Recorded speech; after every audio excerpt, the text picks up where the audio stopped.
regresamos con este programa especial en el que estamos recordando lo más importante de lo que ha sucedido en el mundo el año pasado. Continuamos. Y ahora les propongo ir a Estados Unidos, donde la vicepresidenta Kamala Harris ya es prácticamente la candidata demócrata, después de haber recibido el respaldo de casi todos los pesos pesados del partido.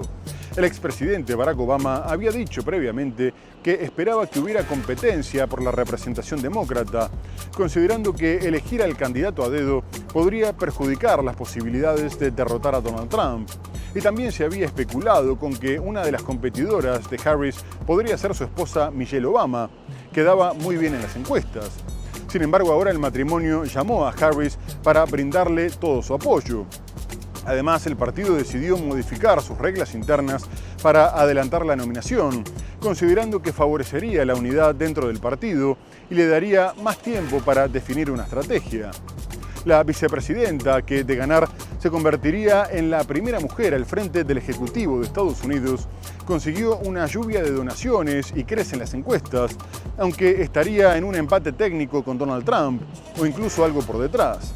A su vez, las polémicas generadas por los republicanos podrían favorecerla, dado que el candidato a vicepresidente de Trump, J.D. Vance, se refirió a ella como una de las señoras sin hijos y amantes de los gatos que tenían vidas miserables, lo que generó una ola de solidaridad. La demócrata ya pidió debatir con Trump, pero este dijo que no lo haría hasta que su nominación fuera formal.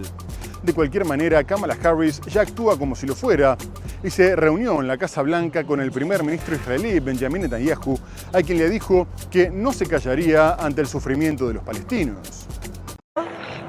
Hi. Hey there. Oh, hi, you're both together. Oh. Una puesta en escena muy cuidada. I can't have this phone call without saying to my girl Kamala, I am proud of you.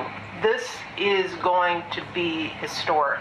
We called to say Michelle and I couldn't be prouder to endorse you and to do everything we can to get you through this election and into the Oval Office. Oh my goodness.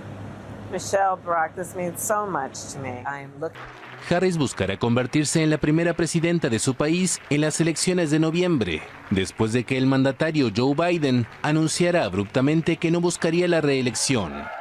Obama, que gobernó el país entre 2009 y 2017, es uno de los últimos pesos pesados demócratas en hacer público su apoyo a Harris, quien ya había obtenido el visto bueno del propio Biden. El creciente impulso detrás de la campaña de Harris se vio alentado por las encuestas, que muestran que ya ha reducido la brecha que existía entre Donald Trump y el actual presidente.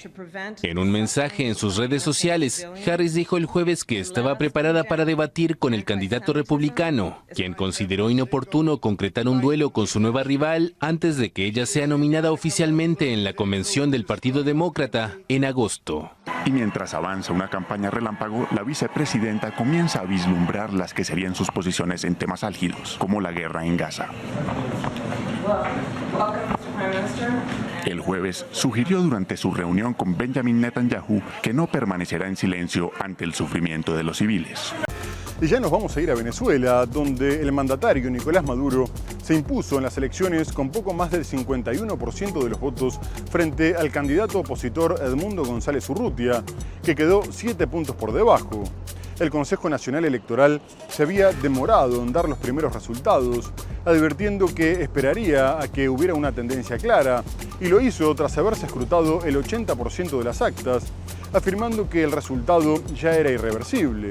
Además, las autoridades electorales denunciaron que hubo una agresión contra el sistema de transmisión de datos, lo que había terminado de retrasar la entrega de los primeros informes. Asimismo, se destacó la participación relativamente baja, lo que terminó perjudicando a la oposición, que había augurado una asistencia masiva a las urnas.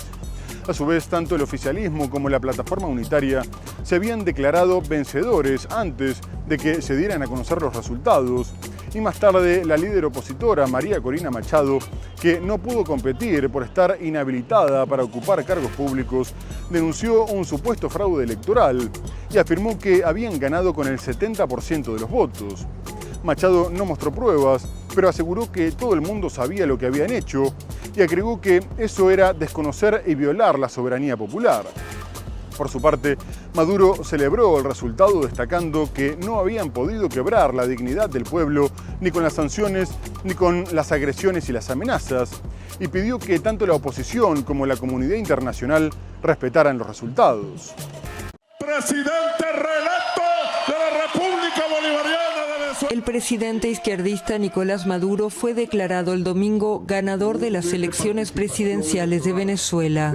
El Consejo Nacional Electoral de línea oficialista proclamó al mandatario para un tercer mandato consecutivo de 6 años, con 51,2% de los votos, tras el escrutinio de 80% de los sufragios. 5.150.092 votos. Según ese primer boletín, su principal rival, el opositor Edmundo González Urrutia, recibió 44,2% de los votos. Maduro, que había planteado la elección como una decisión entre paz o guerra, celebró rápidamente el anuncio ante cientos de seguidores reunidos frente al Palacio Presidencial de Miraflores. Y va a haber paz, estabilidad y justicia después del 28 de julio a partir de hoy. Por su parte, la oposición venezolana denunció fraude en la votación y se autoproclamó victoriosa con el 70% de los votos. En este momento tenemos más del 40% de las actas. Debo decir algo, el 100% de las actas que transmitió el Consejo Nacional Electoral las tenemos. No sé dónde salieron las otras. Todas las que transmitieron las tenemos. Y toda esta información coincide. ¿Saben en qué? En que Edmundo González Urrutia obtuvo el 70% de los votos de esta elección. Nicolás Maduro el 30% de los votos. Esta es la verdad. No obstante, tras las denuncias de la oposición, varios países pidieron un recuento de los votos, mostrando serias dudas sobre la veracidad del resultado. El secretario de Estado norteamericano, Antony Blinken, afirmó que le preocupaba que el resultado anunciado no reflejara la voluntad del pueblo y advirtió que la comunidad internacional estaba mirando el proceso de cerca y actuaría en consecuencia, lo que fue considerado como una amenaza de más sanciones. Y el observador estadounidense Centro Carter pidió la publicación urgente de las actas de votación y posteriormente aseguró que el proceso no había sido democrático. El presidente de Panamá, José Raúl Mulino, ni siquiera esperó el recuento o las pruebas de un supuesto fraude y declaró que rechazaba los resultados, por lo que ponía en suspenso las relaciones diplomáticas y retiraba a su personal de Venezuela. Y una postura similar adoptó Argentina, que denunció fraude y pidió no minimizar lo que pasaba. A su vez, Uruguay dijo que no podía reconocer un resultado si no se confiaba en las formas. Perú adelantó que no aceptaría la violación de la voluntad popular y llamó a consultas a su embajador. Costa Rica dijo que la victoria de Maduro había sido fraudulenta. Guatemala expresó muchas dudas con respecto a lo anunciado por el Consejo Nacional Electoral. Colombia pidió el recuento total de los votos. Chile sostuvo que los resultados eran difíciles de creer y pidió transparencia, y Brasil una verificación imparcial. Por su parte, el alto representante de la Unión Europea para la Política Exterior, Josep Borrell, dijo que tendría que haber un conteo detallado y pidió tener acceso a las actas, mientras que algunos le respondían que España tardó entre 15 y 20 días en publicar las actas tras la pasada elección al Parlamento Europeo, y a Venezuela se le exigía que lo hiciera unas horas después de la elección. De cualquier forma, Borrell también llamó a aceptar el resultado. El anuncio desató una marea de reacciones. El secretario de Estado estadounidense, Antony Blinken, se mostró seriamente preocupado de que el resultado anunciado no refleje la voluntad ni los votos del pueblo venezolano. Es fundamental que cada voto se cuente de forma justa y transparente, que los funcionarios electorales compartan inmediatamente la información con la oposición y los observadores independientes sin demora, y que las autoridades electorales publiquen la tabulación detallada de los votos. La comunidad internacional está observando esto muy de cerca y responderá en consecuencia. El jefe de la diplomacia de la Unión Europea, Josep Borrell, también pidió a Venezuela que garantice una total transparencia del proceso electoral, incluyendo el conteo detallado de los votos y el acceso a las actas de votación de mesas electorales. El Reino Unido dijo estar preocupado por las acusaciones de graves irregularidades en los comicios. Por su parte, el canciller de Colombia, Luis Gilberto Murillo, pidió un conteo total de los votos, su verificación y auditoría de carácter independiente para despejar cualquier duda sobre los resultados. El canciller de Perú, Javier González Olaechea, anunció que llamará a consulta al embajador del país en Venezuela ante los anuncios oficiales de las autoridades electorales venezolanas, que calificó como muy graves. Antes de que se difundieran resultados oficiales, el presidente de Argentina, Javier Milei, escribió en su cuenta de X que los datos anuncian una victoria aplastante de la oposición y agregó que su gobierno no va a reconocer otro fraude. El presidente de Chile, Gabriel Boric, dijo que los resultados anunciados son difíciles de creer y que su país no reconocerá ningún resultado que no sea verificable por veedores internacionales no comprometidos con el gobierno chavista. Y el miedo en Estados Unidos a que Donald Trump no reconociera el resultado, denunciara fraude y se produjeran hechos violentos se fue diluyendo junto al nivel de amenaza a medida que se iban dando las proyecciones que ubicaban a Donald Trump al frente de casi todos los estados péndulo que definirían la elección. E incluso antes de que el resultado fuera oficial, Donald Trump salió a celebrar la victoria en el búnker republicano, adelantando que lo arreglaría todo y que se avecinaba una época dorada para el país. Y la victoria fue completa, dado que las proyecciones también anunciaban que los republicanos ampliaban la mayoría en la Cámara de Representantes y se hacían con el control del Senado, por lo que Trump tendría un claro dominio de los tres poderes, con una Corte Suprema conservadora y 3 jueces elegidos por él. Y como respuesta a lo que se veía como una marea roja, el dólar y las bolsas subían en un marcado optimismo de los mercados, las materias primas también subían, el petróleo bajaba y las criptomonedas se disparaban.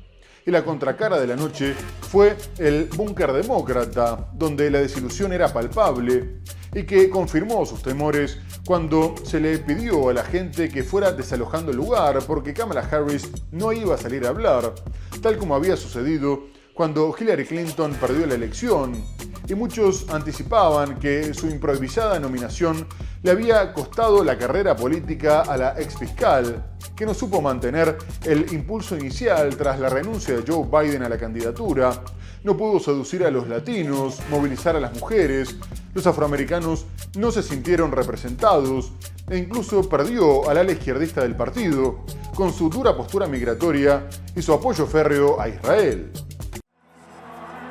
El republicano Donald Trump ganó las elecciones presidenciales en Estados Unidos contra la demócrata Kamala Harris, según anunciaron el miércoles los medios estadounidenses. El expresidente de 78 años logró su desafío de regresar a la Casa Blanca después de una larga y polarizada campaña en la que el republicano sufrió una condena penal, 4 inculpaciones y 2 intentos de asesinato. También ha celebrado que los republicanos hayan recuperado el control del Senado que perdieron hace 4 años y esta vez ha evitado los descalificativos habituales que le dirige a Kamala Harris, su oponente. El número 2 del ticket republicano, J.D. Vance, lo ha resumido así: es el mayor retorno político de la historia de este país, aunque hace ya más de un siglo otro expresidente, Grover Cleveland, ya logró volver a la Casa Blanca habiendo perdido antes una reelección. Los demócratas no finalizaron la noche con fuegos artificiales, una celebración que comenzaba entre bailes y unas sonrisas que se iban borrando al avanzar el conteo de resultados. Tras las primeras derrotas notorias para los demócratas en estados clave, un cubo de agua fría. We still have votes to count. We still have states. Aún quedan votos por contar, todavía hay estados que no han sido llamados a las urnas. Seguiremos luchando toda la noche para asegurarnos de que cada voto se cuenta, de que cada voz ha hablado. Así que no tendrán noticias de la vicepresidenta esta noche, pero sí mañana. So you won't hear from the vice president tonight. Y enseguida comenzaron a llegar las felicitaciones, algunas eufóricas y otras con algo de resignación. El entusiasmo se hizo notable en Israel, donde el primer ministro Benjamin Netanyahu dijo que había sido el retorno más grande de la historia y que Donald Trump era el mejor amigo que Israel había tenido en la Casa Blanca, lo que permitía un nuevo comienzo en las relaciones bilaterales. El gobierno demócrata le dio todo, Pero la relación con Biden no era muy buena, ya que lo presionaba para un alto al fuego y condenó en su momento la reforma judicial que intentó el gobierno de Netanyahu, mientras que Trump le da vía libre para que haga lo que quiera, y en su presidencia trasladó la embajada a Jerusalén y reconoció la soberanía israelí sobre los altos del Golán, por lo que su victoria también fue celebrada por los ministros radicales de Finanzas y Seguridad Nacional, Bezalel Smotrich e Itamar Ben-Gvir. A su vez, en Europa celebraron el mandatario húngaro Viktor Orbán, el ultra neerlandés Geert Wilders, la Liga en Italia, los radicales de Alternativa para Alemania y los de Vox en España, quienes consideraron que la victoria del republicano era necesaria para el mundo. Y también lo felicitaron quienes hubieran preferido otro resultado, como el ucraniano Volodymyr Zelensky, que dijo que esperaba que pudieran desarrollar una cooperación política y económica beneficiosa para ambos, y agregó que, al ser una de las potencias militares más fuertes de Europa, Ucrania podía aportar a la seguridad transatlántica, mientras que el Kremlin mostró cautela. A su vez, el británico Keir Starmer, la presidenta de la Comisión Europea Ursula von der Leyen y el francés Emmanuel Macron vieron la victoria de Trump con pesimismo y expresaron su preocupación por el futuro de Europa. Y Macron fue más lejos, afirmando que era una oportunidad para que el continente definiera su propio camino. Líderes de todo el mundo felicitaron a Donald Trump por su victoria en Estados Unidos. Uno de los saludos más efusivos lo envió el primer ministro israelí, Benjamin Netanyahu, quien afirmó que Trump alcanzó el mayor regreso de la historia. El presidente ucraniano Volodymyr Zelensky, quien se mostró a gusto en los últimos años con el mandatario demócrata Joe Biden, dijo esperar que la vuelta de Trump a la Casa Blanca propicie una paz justa para Ucrania en su guerra contra Rusia. Por el contrario, el presidente ruso Vladimir Putin, quien tuvo gran cercanía con Trump en su primer gobierno, evitó pronunciarse. El Kremlin indicó que Putin no prevé felicitar a Trump y que juzgará su presidencia según sus actos. Líderes europeos, incluso algunos que tuvieron relaciones complejas con Trump en su primer mandato, expresaron su deseo de trabajar con él en una agenda común. La presidenta de la Comisión Europea, Ursula von der Leyen, dijo esperar trabajar con Trump en una agenda transatlántica fuerte. El secretario general de la OTAN, Mark Rutte, dijo por su parte que el regreso de Trump a la Casa Blanca ayudará a la alianza a mantenerse fuerte. China, que fue blanco de duras críticas de Trump durante su gobierno, dijo esperar una coexistencia pacífica con Washington, según una portavoz del Ministerio de Relaciones Exteriores de Pekín. El primer ministro húngaro Viktor Orbán fue uno de los primeros líderes de la Unión Europea en felicitar a Trump, cuya victoria describió como la mayor remontada de la historia de Estados Unidos. Mientras que Emmanuel Macron se demostró dispuesto a trabajar junto al presidente electo de Estados Unidos como ya hicieron durante 4 años. Con sus convicciones y las mías, con respeto y ambición.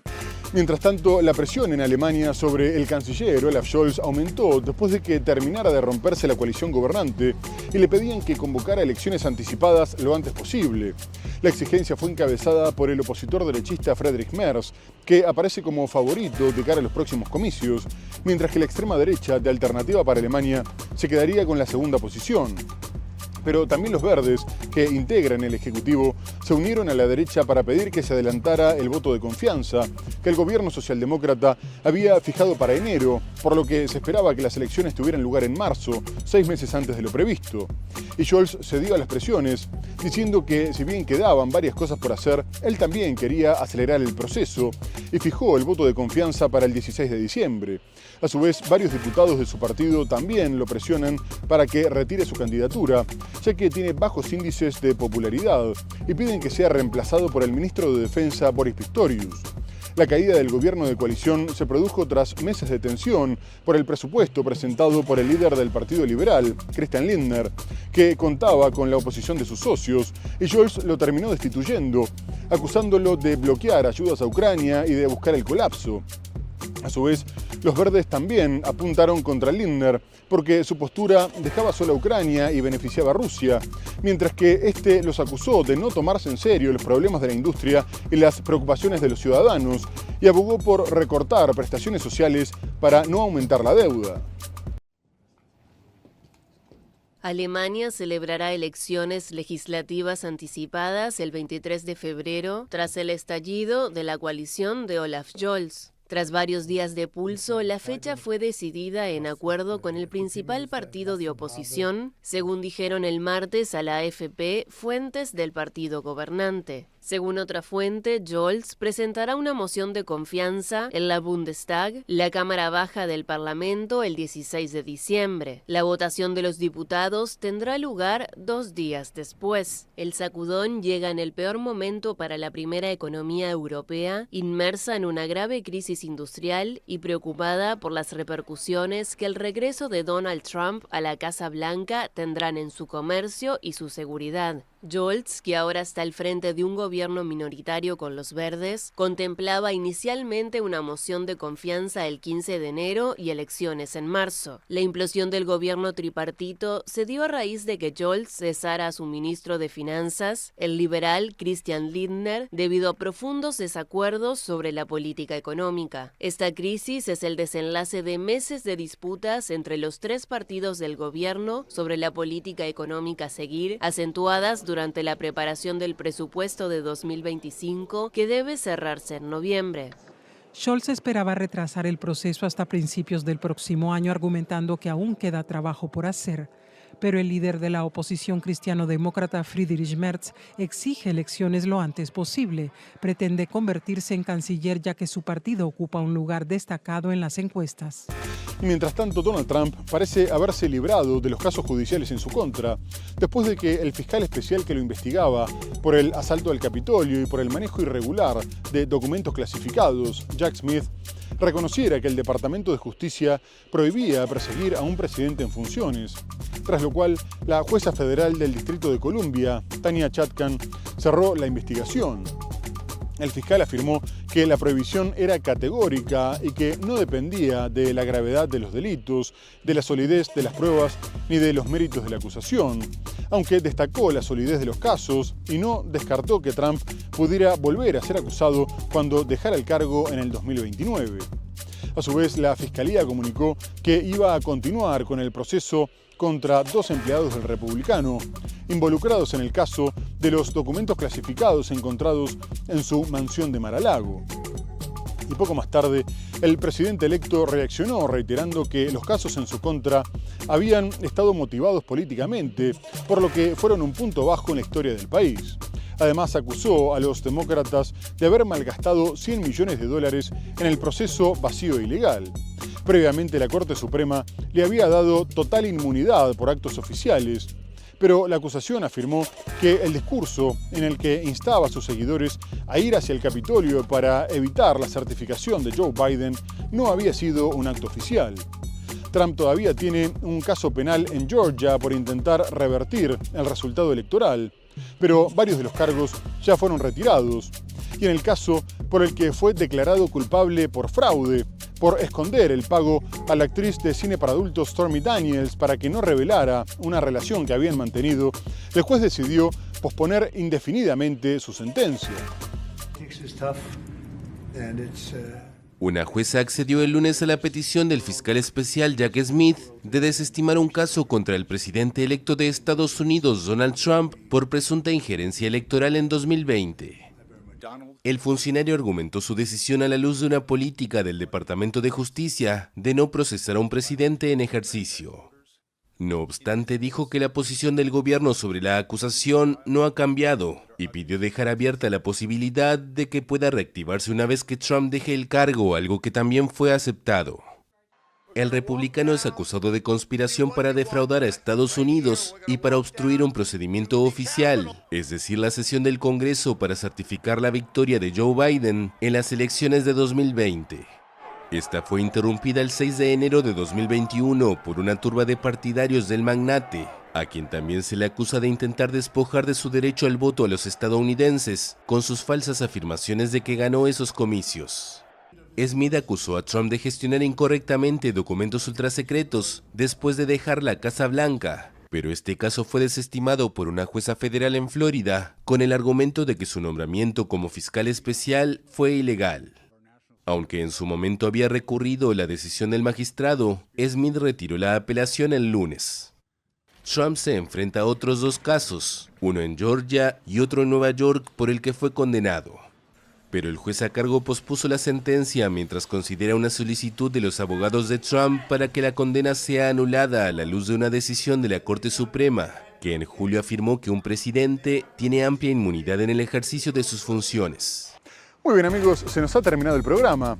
Hemos hecho un recorrido internacional con lo más relevante de lo que ha sucedido el año pasado en el mundo, en el que hubo elecciones en México, en Venezuela, en el Reino Unido, en Estados Unidos, unas elecciones que seguramente van a estar marcando el mundo por los próximos 4 años. Muchas gracias por habernos acompañado y hasta el próximo programa.